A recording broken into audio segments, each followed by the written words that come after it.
Bom dia, pessoal! O meu nome é Inês Lima Rodrigues. O tema da minha pesquisa foi atitude em relação à ideia de postura científica ou pseudociência. E eu fui orientada pelo professor Márcio Borges Moreira. Bom, para introduzir, o que é o negacionismo científico?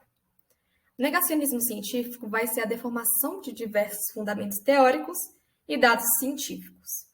Dentro disso, vai ser encaixado a pseudociência, que é uma dieta que pode ser, como exemplo disso, uma dieta restritiva no transtorno do espectro autista, porque dentro desse contexto, muitos indivíduos abordam falando que se retirar o glúten ou o café da dieta desses indivíduos do transtorno do espectro autista, vai ter a redução dos sintomas ou até mesmo a cura, o que é totalmente falso, porque não existe dado que vai corroborar essa informação.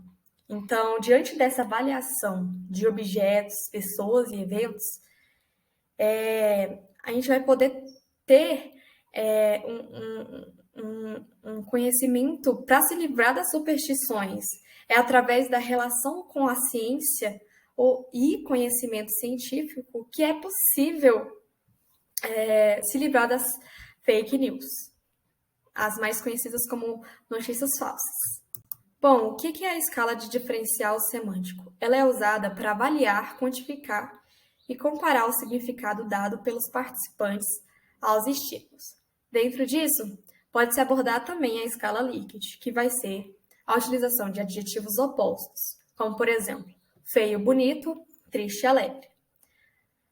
Dentro desse contexto, a análise do comportamento é de suma importância para definir as atitudes, pois, segundo o Misael e seus outros colaboradores, as atitudes elas podem ser definidas como a compreensão e a investigação sobre a formação e mudanças de atitudes perante sua relação com o ambiente, sendo a instância causada pelo ambiente e não por dentro da pessoa. Para se entender e estudar as atitudes, tem-se utilizado o paradigma de equivalência de estímulos, que vai ser uma teoria, um modelo de explicação. Os procedimentos eles vão simular o comportamento dentro de um laboratório, que vai poder auxiliar a entender os fenômenos sociais, como, por exemplo, o preconceito e os estereótipos, que eles podem ser constituídos e até mesmo alterados. Eles vão trazer que as avaliações de pessoas, eventos e objetos, eles podem surgir a partir de uma série de relações arbitrárias, e não somente pela experiência direta com esses estímulos. Então, as pesquisas vão apontar que, a partir do imperamento indireto, os estímulos neutros eles podem passar a ser positivos ou negativos, ou até mesmo o contrário. Os inicialmente positivos ou negativos podem ter seus graus de valência alterados após treinos.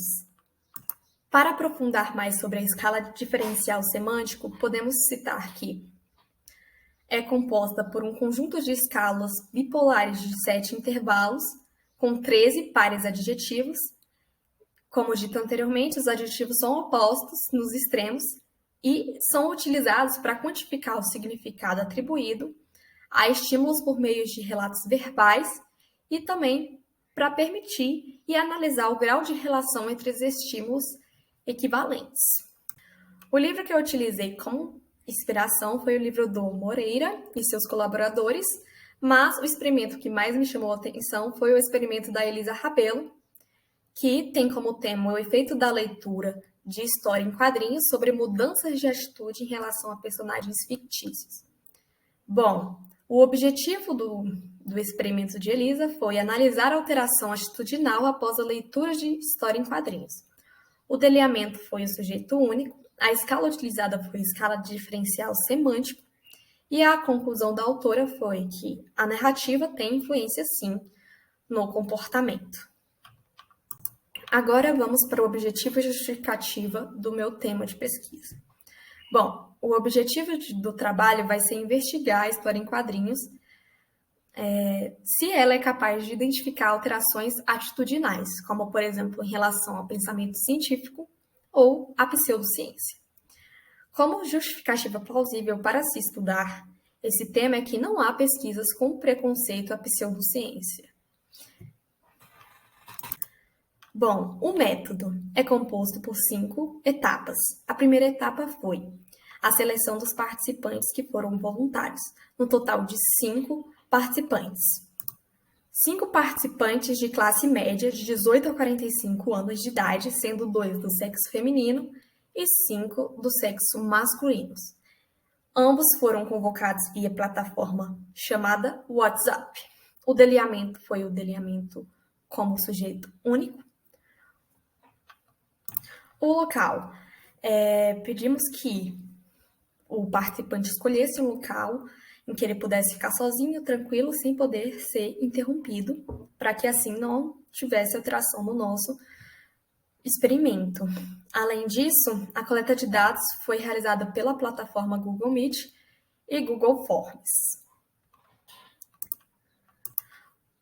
O material necessário foi o computador. O participante tinha que ter um computador, porque dentro desse contexto foram utilizados plataformas, apresentações Google que iam conter a história em quadrinho, assim como também utilizaram 2 materiais de Google Forms, que foram 2 formulários, para ter a avaliação das figuras dos personagens segundo a escala de diferencial semântico.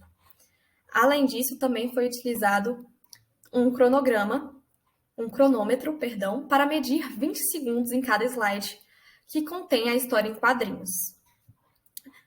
O material utilizado para a confecção da história em quadrinhos foi a plataforma chamada Pixel. Primeiramente, na parte do procedimento, assim que houve a aprovação do Comitê de Ética, houve a elaboração do termo de esclarecimento livre e esclarecido, a qual foi enviado para os participantes, abordando os benefícios, as informações, também os malefícios também que essa pesquisa pode trazer, para que o indivíduo pudesse ter consciência do que estava sendo tratado no projeto de pesquisa. Eles foram convocados via WhatsApp, como eu disse anteriormente, para a aplicação do pré-teste. Assim que eles terminassem o pré-teste, seria apresentada uma história em quadrinhos, através da plataforma Google Meet, que foi enviado no WhatsApp, porque dentro da plataforma Google Meet houve um envio do link. Assim que finalizasse essa etapa, foi enviado um link do Google Forms para o pós-teste. Assim que esse pós-teste, vale ressaltar que ele era idêntico ao primeiro. Bom, essa é a história em quadrinhos para vocês poderem ter uma consciência de como foi essa elaboração, pois, como disse anteriormente, utilizei a plataforma Pixel. Foram um total de 18 quadrinhos, sendo os 6 primeiros a introdução da história, os outros 6 depois foram utilizados para o conflito da história, e os outros 6 últimos foram utilizados para o desfecho da história. Tal narrativa acontece em um contexto de pós-graduação. Foram 3 personagens, sendo a primeira chamada Valéria, que tem como papel como sujeito de neutra, e também teve o Juscelino, que foi o personagem 2, que foi a vítima da história. Também teve o Marcos, que era o personagem 3, que era o agressor da história.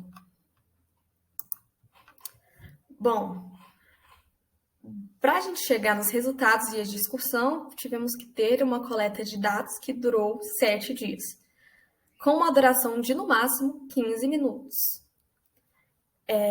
Para fazer a análise dos dados, utilizamos a escala de diferencial semântico, porém tivemos que fazer a inversão dos pares de adjetivos do positivo para o negativo.